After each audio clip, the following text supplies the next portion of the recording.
Hello, hello, bonjour, bonjour tout le monde. Bonsoir, il est 20 h, n'est-ce pas? En tout cas, bonjour, bien bonsoir à toutes et à tous et soyez le bienvenu dans notre cœur à cœur avec Samuel. Comme je l'ai déjà dit au préalable, donc j'avais juste à cœur de commencer donc pour pouvoir vous partager comme si juste on était ensemble, on prenait un café et là on échangeait un peu. Donc c'est pour cela que je l'ai appelé cœur à cœur. Donc voilà, en tout cas, je te remercie d'être là. Si tu es en train de regarder en direct, mets un pouce et dis-nous où tu es, en Ile-de-France, en Europe, peu importe. Et aussi, n'oublie pas de partager. Donc rapidement, vraiment, euh, lundi dernier, c'était juste waouh. J'étais un peu incontrôlable. Désolé. J'essaie d'être un peu plus calme pour pouvoir partager, mais bon, il y a des fois, comme Jérémy dit, il y a ce feu qui est enfermé dans mes os que je ne peux pas me retenir, n'est-ce pas? Et c'est vrai que lorsqu'on est touché, euh, on ne peut pas rester inactif, n'est-ce pas? On ne peut pas faire comme si rien n'était. Donc, j'aimerais continuer dans cette lancée. Donc, encore une fois, c'est pas des enseignements, c'est des partages, comme vous voulez, vous l'appelez comme vous voulez. Mais en tout cas, pour moi, personnellement, je l'appelle un cœur à cœur. Seigneur, nous voulons te remercier pour ce soir. Je veux te bénir pour ce temps ensemble au nom de Jésus. Amen. Euh, en fait, le livre de Chroniques nous dit quelque chose de très important. Il y avait les fils d'Isaac, un Chronique de 12 nous dit que les fils d'Isaac connaissaient la saison dans laquelle ils vivaient, savoir ce que Israël devait faire. Et pour moi, c'est une clé importante. En tant qu'enfant de Dieu, en tant qu'église du corps de Christ, encore une fois, peu importe ta dénomination, du moment qu'on a Jésus, on est ensemble. Ok? Donc, je vais fermer la parenthèse, encore une fois. Donc, pour ne pas trop perdre de temps dessus, peut-être un autre jour, on en échangera. En tout cas, on verra. Donc, c'est hyper important pour que nous comprenions un peu, saisissons un peu dans le temps et la saison dans laquelle nous vivons. Et j'aimerais vous souligner encore une fois, donc peut-être rajouter ce que j'ai déjà partagé. Moi, je crois de tout mon cœur qu'on est dans une saison d'accélération. Et je pense que vous serez en agrément avec moi. Plus que jamais, au fait, les choses passent très très vite. Mais vraiment, vraiment vite. Deux yeux, on est dans une saison de distinction. D'accord? Distinction entre le fake et l'authentique. On est dans une saison aussi où les choses cachées seront révélées. On est dans une saison aussi où je crois de tout mon cœur que Dieu est en train de mettre de l'ordre dans sa maison. Vous vous rappelez lorsque Jésus il arrivait donc devant le temple, il voyait il y avait des vendeurs, etc., etc. Et là, il n'était pas content. Et ensuite, il allait mettre de l'ordre, etc. Donc pour moi, c'est hyper important d'avoir de l'ordre de la maison. Et ensuite, nous sommes dans une saison où nous allons vivre un réveil sans précédent.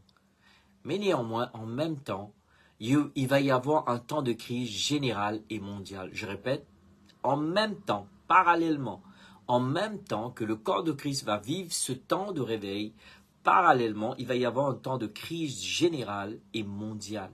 Et c'est la raison pour laquelle que je crois de tout mon cœur que nous, l'Église, le corps de Christ, nous devrions nous préparer plus que jamais. Nous devrions nous préparer. Franchement, aujourd'hui, et j'aimerais que vous entendiez mon cœur, au fait, dans un premier temps, j'aimerais vraiment remercier Dieu pour nos pères et nos mères dans la foi qui ont payé le prix pour que vous et moi nous soyons là aujourd'hui. Ça, c'est la première chose. Deuxièmement, je pense que nous avons cette responsabilité que maintenant que nos aînés nous ont transmis le témoin, que faisons-nous avec cela? Est-ce que nous sommes en train de bien courir cette course? Et c'est une question. Et encore une fois, tu n'as pas besoin de me répondre. Tu as besoin juste de répondre dans ton cœur à ton Dieu. Est-ce que nous sommes en train de bien courir cette course? Est-ce que nous sommes en train d'être chacun dans son couloir?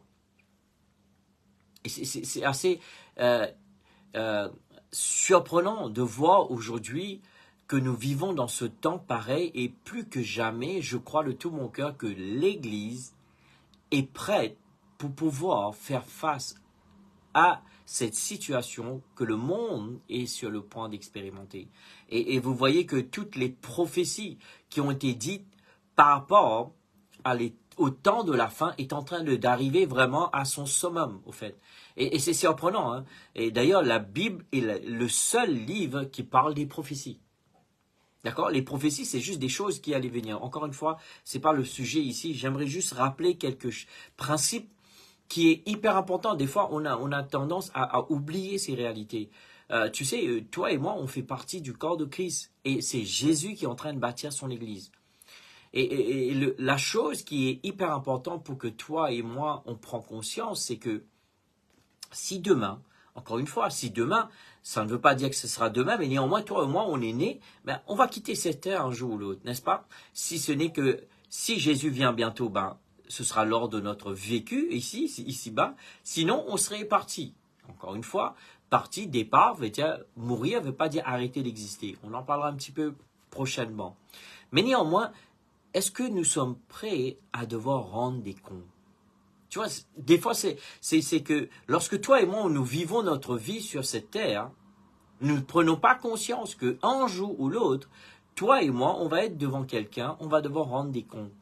Est-ce que nous avons bien vécu notre vie? Est-ce que nous avons fait ce qu'il nous a demandé de faire? Est-ce que nous avons accompli, achevé? Comme Paul dit, j'ai couru la course, j'ai combattu le bon combat et j'ai achevé la course. Et j'ai gardé la foi. Waouh! Waouh! Telle est la question aujourd'hui.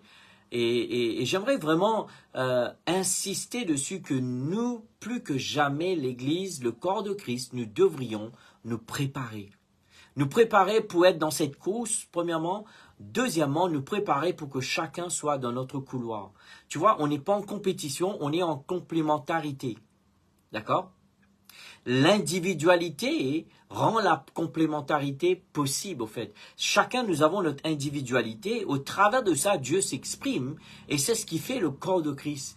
Que le monde va pouvoir goûter et expérimenter cela. Et plus que jamais, l'Église devrait se lever. Et surtout pour que nous qui sommes en France, n'est-ce pas, nous savons tous, les 2 semaines à venir sont hyper importantes. Plus que jamais, nous devrions être sur la brèche. Plus que jamais, nous devrions être sur la muraille. Plus que jamais, nous devrions prier. Et d'ailleurs, je remercie Dieu, je célèbre Dieu, je bénis Dieu pour cela. Notre Église, à nous, nous avons fait tout un temps d'une demi-heure chaque jour, de lundi à vendredi, pendant ces 2 semaines, alléluia, de prier au moins une demi-heure, d'inviter les membres d'être ensemble pour prier pour notre nation, prier pour la direction à venir de ce que notre pays. Donc nous devrions savoir que c'est hyper important que nous comprenons notre rôle, l'axe que l'Église, le rôle au fait que l'Église joue ici dans l'histoire. Est-ce que nous allons subir l'histoire ou est-ce que nous allons écrire l'histoire? Et telle est la question. Et plus que jamais, je crois de tout mon cœur que l'Église doit se lever. Salut Hugo. L'Église doit se lever. L'Église doit se lever, l'Église doit prendre sa place. Encore une fois, quand je dis doit, pas, sentez pas comme une obligation, c'est ma manière d'exprimer, d'accord? Donc, l'Église devrait prendre sa place. Et quand je parle de l'Église, je parle de toi et moi. Chacun d'entre nous, nous devons prendre notre position, saisir notre identité, saisir notre position, saisir notre autorité. Et je crois de tout mon cœur aussi que l'Église n'est pas limitée entre 4 murs. Oui, je crois de tout mon cœur, c'est important de se rencontrer, de célébrer le Seigneur ensemble, d'adorer, de proclamer, d'enseigner, de prêcher, etc.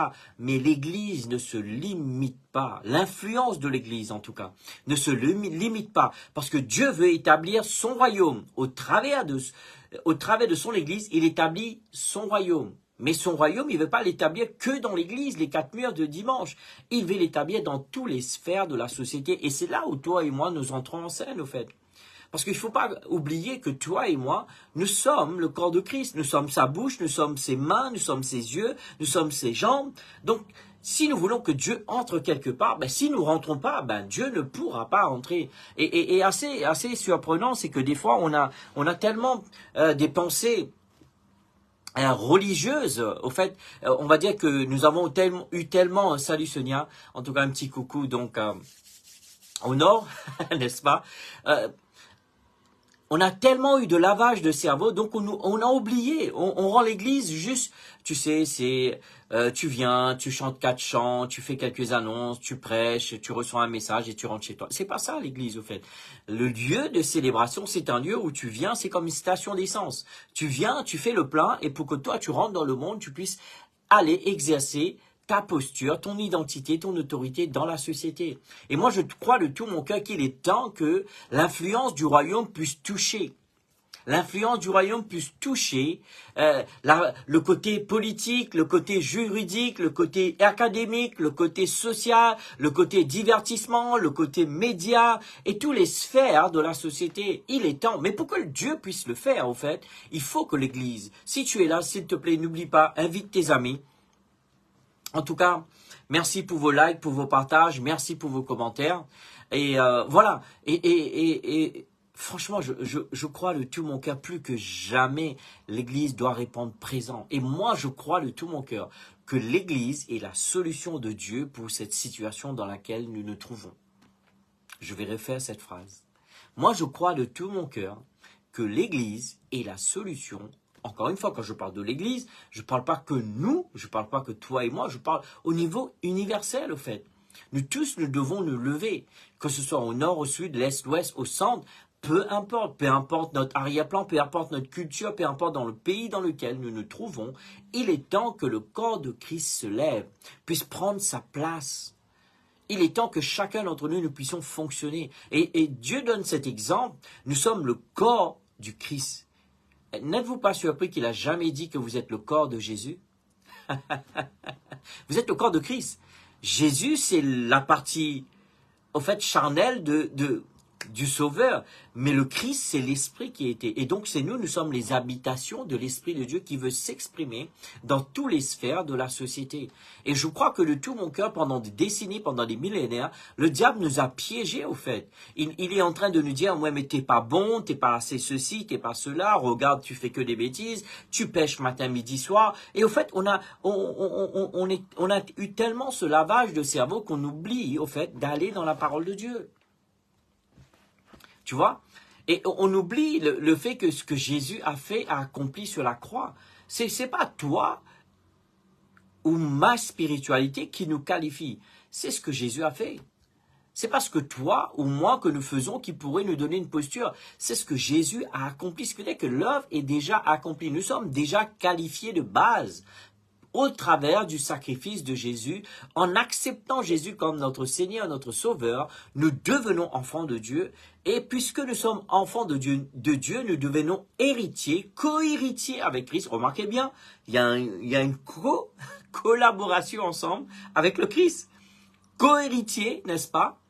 Et nous devenons des ambassadeurs, des ambassadrices. Un ambassadeur et une ambassadrice n'est nul autre qu'un représentant d'un gouvernement. Je veux que tu saisisses ça. Dieu veut que tu prends conscience que tu le représentes. Et tu sais, tous les jours maintenant, je dis, Seigneur, je te demande vraiment pardon. Pardon si j'étais mal représenté dans la société. Pardon si j'étais mal représenté dans mon travail. Pardon si j'étais mal représenté dans ma ville. Pourquoi? Parce que les gens ne voient pas Dieu, ils ne lisent pas la Bible. Ceux qui vont voir, c'est toi et moi. Et la Bible qu'ils vont lire, c'est notre vie. Tu vois? Et c'est pour ça que c'est hyper important que toi et moi, nous commençons à saisir ces réalités. Je vais te donner des témoignages. Tu sais, aujourd'hui, c'est triste à dire. Et encore une fois, frères et sœurs, s'il te plaît, ne mets pas des commentaires bizarres. Je ne vais pas les lire, je vais juste les retirer, d'accord? Et je ne suis pas en train de critiquer ni de pointer le doigt. Loin de moi de faire ça. J'aimerais bien que tu ne me juges pas par rapport à ma tête, juge-moi par rapport à mon cœur. Mais ce que je te dis aujourd'hui, c'est que c'est une réalité. Et encore une fois, ce n'est pas une critique, c'est un constat. Aujourd'hui, on entend de la psychologie gauche-droite matin, midi, soir dans l'église. Mais est-ce que c'est ça l'église? Tu vois, on fait du coaching, de motivation, de tout ça. Encore une fois, je ne dis pas que c'est mauvais. J'ai une chaîne moi-même, Booster, que j'encourage, je booste les gens, gloire à Dieu, de son nom, ça l'indique, n'est-ce pas? Mais quand tu regardes bien, c'est pour moi, personnellement, la psychologie et la psychiatrie sans Dieu, ça mène vers la mort. Et Dieu n'est pas contre. Mais si tu le fais en dehors de Dieu, certainement, ça va ramener des dérives. Tu vois? Et c'est pour cela qu'il faut remettre cela dans le contexte. Et c'est pas normal que nous, en tant qu'enfants de Dieu, voilà, pourquoi je dis que c'est pas normal? Parce que tu sais, peut-être tu n'entends pas, tu ne vois pas. Tu sais, moi, je viens d'un arrière-plan, une culture qui était idolâtre, qui m'a faisait de la magie et on croyait que c'était du bien, tu vois? On faisait tout ça, parler avec des esprits, les esprits qui se manifestent. Tout ça, c'était normal dans là où j'étais avant que Jésus vienne se révéler à moi. Et quand il s'est révélé à moi, il m'a libéré. Et comme je t'ai dit, j'ai pas envie de rentrer dans les détails, c'est pas pour me glorifier. C'est au travers d'une tentative de suicide qu'on m'a ramené à l'église et j'ai entendu parler de l'évangile, la bonne nouvelle. Et à ce moment-là, j'étais au bout du gouffre, le plus profond du profond. Plus le goût de vivre, plus la joie, plus d'espoir, plus rien. Quelqu'un m'aurait dit, ouais, mais un jour tu seras marié, tu auras des enfants, etc. Mais tu dis, mais tu rêves, mon gars. Alors là, tu es à côté de la plaque. Lapidons ce prophète et jetons-le à la poubelle. J'avais aucune idée. Mais Dieu, dans son amour, Dieu, dans sa grâce, il est venu me récupérer. Et il m'a restitué, et il m'a restauré. Il m'a guéri de mon cœur brisé. Il m'a redonné goût à la vie. Il m'a donné une famille. Il m'a donné des enfants. Il m'a donné tout ça. Et pour moi, si je devais suivre, peut-être je ne serais pas là en train de te parler aujourd'hui. Dans son amour, dans sa grâce, Dieu m'a sauvé. Dieu m'a pardonné. Et moi, je crois de tout mon cœur. Toi qui me regardes, toi qui m'écoutes, Dieu peut faire la même chose pour toi. Et Dieu m'a délivré de pas mal de choses. Et il continue à le faire. Et j'aimerais te dire, plus que jamais, Dieu est capable. Salut ma cousine, Mimla. Ça va? Merci pour tes likes. Donc, Dieu est capable de le faire. T'as pas encore une fois, c'est pas ce que je suis en train de te dire. Je suis pas en train de t'inviter à l'église. Écoute, c'est important d'aller à l'église, mais je suis pas en train de te prêcher une église. Je suis pas en train de te prêcher une religion. Je suis en train de te parler de ce qu'il a fait dans ma vie, au fait. Tu vois, juste parce que tu es dans un garage, ça fait pas de toi une voiture, n'est-ce pas? Juste parce que tu es dans ta chambre à coucher, ça ne fait pas de toi un lit. Pourquoi je te dis ça? Parce qu'un garage est fait pour pouvoir garer une voiture, n'est-ce pas? Et dans la chambre à coucher, il devrait avoir un lit, normalement. Bon, c'est tout ce que je dirais dessus. Mais s'il n'y a pas ça, donc il faut comprendre, juste aller à l'église ne fait pas de toi un enfant de Dieu. Juste parce que tu es né d'une famille chrétienne ne fait pas de toi un enfant de Dieu. Juste parce que tu dis, ouais mais tu sais, j'ai ma religion et j'ai Jésus. Non, non, non, non, non. Jésus a dit, nul ne vient au Père si ce n'est que par moi. Il est le chemin. Pas un des chemins, il est le chemin. Il est la vérité et il est la vie. Donc si tu veux aller vers Dieu, c'est Jésus. Donc voilà un peu, si je parle de Dieu, c'est vrai que ça peut être large, mais là je parle de Jésus-Christ, d'accord? Et je crois dans l'Église aujourd'hui, il doit y avoir, alléluia, une restauration de ce qui se passe dans l'Église. Je vais vous dire, quand moi j'ai été sauvé, waouh, c'était impressionnant. J'étais perdu, je parlais même pas pour te dire à quel point que j'étais vraiment. Et c'est pour cela que des fois, il y a des gens qui m'entendent parler, tout comme ça là, avec assurance. J'étais pas comme ça en fait. C'est Jésus qui m'a donné cette assurance. Franchement, j'étais tout timide, tout frileux, etc., etc. Et lorsqu'il m'a redonné ce goût de vivre, lorsque j'ai expérimenté, waouh, laisse-moi te dire, j'étais convaincu. Pourquoi? Pas parce que je l'ai lu dans un livre, pas parce que je l'ai entendu, mais parce que je l'ai expérimenté. Ma prière pour toi qui m'écoute, toi qui me regardes, c'est que toi aussi tu puisses avoir cette expérience que j'ai eue. Et là, il est venu me guérir. Et ça a pris des années. Il m'a délivré de tellement de choses. Il m'a délivré de tellement de choses. Et il est toujours en train de m'améliorer pour donner la meilleure version de moi-même. Ok? Et franchement, je crois de tout mon cœur, il est temps maintenant qu'on puisse se lever en tant qu'Église, tu vois. L'Église, le corps de Christ, enfant de Dieu, je t'invite s'il te plaît. Plus le moment d'être tiède, plus le moment d'être froid, il faut être bouillant, tu vois. Il faut être des passionnés, des amoureux fous de Dieu. Tu vois, c'est pas normal, tu vois. Et encore une fois, je peux me permettre de le dire parce que je l'ai vécu. Tu vois, c'est pour ça que pour moi, j'ai un peu du mal à comprendre qu'un enfant de Dieu expérimente la dépression. Pourquoi? Parce que j'ai rencontré Jésus, il m'a délivré de la dépression. Il m'a délivré au travers si je pouvais te montrer mon bras, il y a toujours des traces aujourd'hui, au travers d'une tentative de suicide. Parce que j'en avais marre. Plein de choses que j'ai essayé de faire, rien ne marchait, rien n'allait comme je le voulais, et j'en pouvais plus. Quand tu es au bout du bout, tu es au bout du rouleau, voilà quoi. Tu dis, tu mets fin à ta vie et puis basta, on n'en parle plus. Et là, les gens autour de moi avaient tellement d'amour pour moi que je bénis Dieu pour leur vie. Ils m'ont ramené écouter l'évangile. Et à force d'écouter, et là j'ai été touché dans son amour, par sa grâce. Et il m'a sauvé, et il m'a réconcilié avec lui. Et je prie Dieu que toi aussi, toi qui m'écoutes, toi qui me regardes, tu puisses avoir cette expérience. Et peu importe, encore une fois, on ne vient pas vers Jésus comme si c'est le Père Noël, il va te donner ça, ça, ça, ça. Mais une chose est sûre, il est vivant.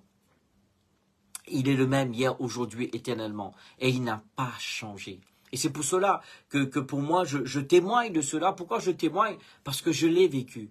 Je sais que Dieu peut te délivrer de la dépression. Je sais que Jésus peut te délivrer de cet esprit suicidaire. Il peut briser ça sur ta vie. Il peut te délivrer en une fraction de seconde. Tout ce que tu as besoin de faire, de dire, Jésus, si tu es là, si tu es réel, rends-toi réel dans ma vie.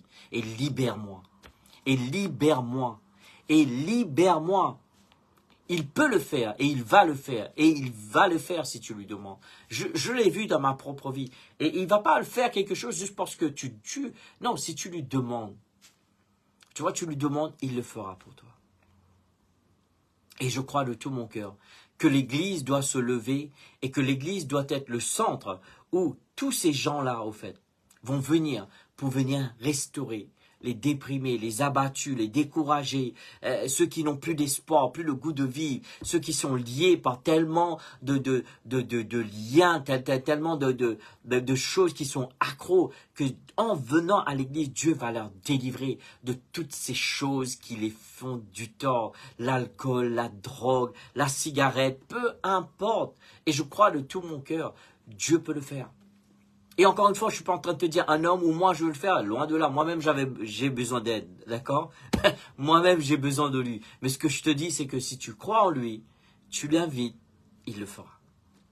Il le fera pour toi. Il le fera.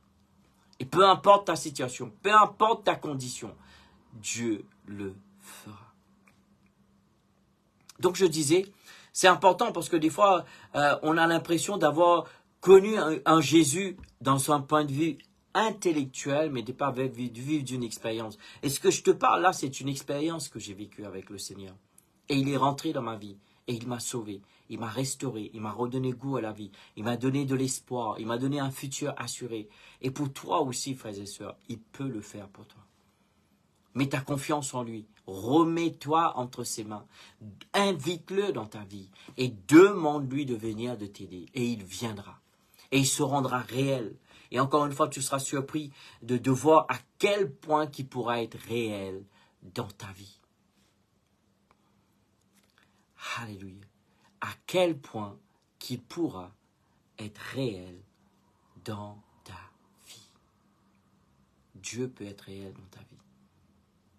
Dieu peut être réel dans ta vie. Waouh, Seigneur, je te remercie pour tous ceux et celles qui écoutent, qui regardent. Seigneur, je ne connais pas leurs besoins, mais toi, tu leur connais. Toi, tu connais leur cœur, tu connais leurs besoins. Alors, ma prière ce soir, c'est que tu viens visiter ces personnes. Tu les visites comme tu es venu te révéler à moi. Ma prière, c'est que tu te révèles. Seigneur, que je ne suis pas en train de les inviter à une religion quelconque. Je suis en train de les inviter à entrer dans cette intimité, dans cette relation avec toi, Seigneur. Alors, je te prie, Seigneur, comme tu l'as fait dans ma vie, comme tu le fais encore aujourd'hui, rends-toi réel. Rends-toi réel. Et révèle-toi à eux. Et ramène-les vers le Père.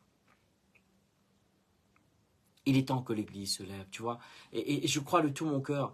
C'est vrai que lundi dernier, j'étais un petit peu tout feu, tout flamme. Et là, je parle tout calmement. Mais moi, je crois que même tu parles feu, tout flamme, même c'est pas moi qui fais, c'est Dieu. Et au travers de l'écoute, au travers le fait de regarder ce live, peut-être tu le regardes en direct, peut-être tu le regarderas en différé, mais peu importe. Le plus important, c'est que Dieu, je crois de tout mon cœur, que Dieu va agir dans ta vie. Oui, Dieu va agir dans ta vie, frères et sœurs. Dieu va agir dans ta vie. Alors Père, je ne sais pas, Seigneur, les besoins de tous ceux et celles qui m'écoutent là en direct et ceux qui vont regarder en différé. Ma prière ce soir, c'est que tu les visites, que peu importe leurs besoins, peu importe où ils sont, je sais, Père, tu l'as fait pour moi, au nom de ton Fils Jésus. Je prie afin que tu les visites chacun et chacune. Alléluia. Peut-être ceux qui sont là, malades, tu étends ta main et tu leur donnes une preuve concrète que tu es celui qui guérit et tu n'as point changé. Ceux qui sont liés, peut-être sont sous l'emprise des choses, ils sont accros à des drogues, alléluia, de l'alcool, de la cigarette, ils veulent être délivrés alors que tu te rends réel dans leur vie et tu les délivres au nom de Jésus. C'est là peut-être ceux qui ont eu tellement de soucis dans la vie, ils sont vraiment au plus bas de plus bas et qui sont même à la limite dépressifs, Seigneur. Je prie que tu les visites, tu guéris leur cœur brisé et que tu leur redonnes goût à la vie, Père. Père, je te remercie pour ce soir, je te remercie pour ce temps passé, je te remercie pour ce temps que tu me permets de parler de toi et que j'arrêterai pas de témoigner de toi. Je te remercie pour ta grâce qui agit au travers de ce live, pour la puissance de ton Esprit Saint qui agit au travers de la caméra, de l'écran de ceux et celles qui me regardent, qui m'écoutent, que tu vas agir par la puissance de ton Esprit. Alléluia, au nom puissant de Jésus, je te remercie.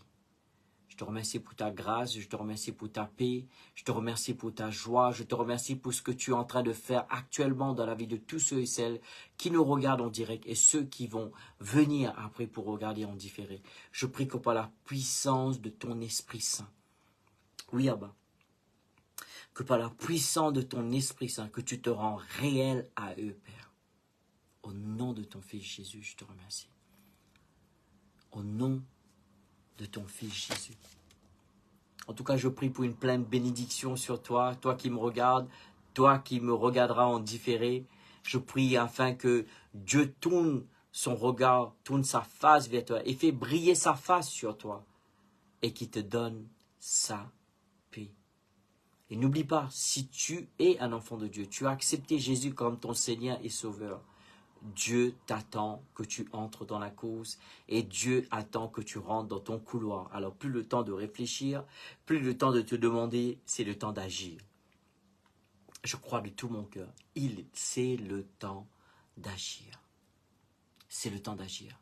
Alors rentre dans la course et rentre dans ton couloir. Arrête de te poser des questions. Agis. Père, merci, merci, merci. En tout cas, je vous remercie pour votre temps. Je vous remercie pour vos commentaires, vos likes, vos partages. Je vous dis que le Seigneur vous bénisse. N'oublie pas, partage cette vidéo. Si tu sais que cette vidéo peut être une bénédiction pour quelqu'un, n'hésite surtout pas, partage. Que Dieu te bénisse et je te dis bye bye et à lundi prochain. Ciao.